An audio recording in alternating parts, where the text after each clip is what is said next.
What was the incident in your high school? 1. Senior year, we received our yearbooks the week of graduation and, to our surprise, the full-page action shot for men's soccer showcased a player jumping up in one leg to trap and control the ball.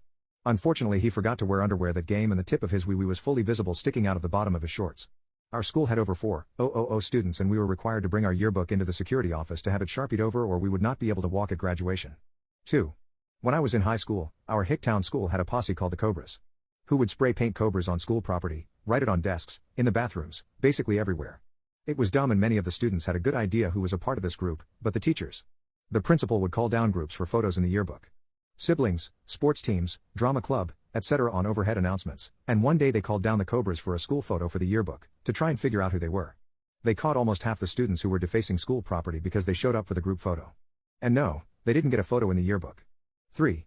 One of the students ditched high school one day and rode his dirt bike really fast in front of the school popping a wheelie while the school was still in session. He wiped out and slid and hit his head on a light pole and lost his life right in front of the school across the street. Really sad and super crazy. 4. We were all called to an emergency assembly and told a tragedy. Her friends were distraught and even the people who didn't know her went quiet.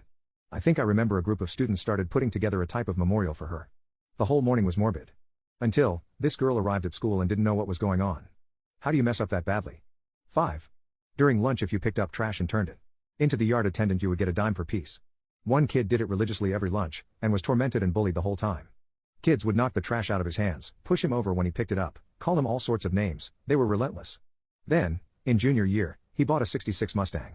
Not an incident really, but I still have respect for that kid. 6. Kid punched a school cop. He pepper sprayed the entire hallway of kids including me going to class. Tons of people ended up going to the hospital, gotta skip my class though.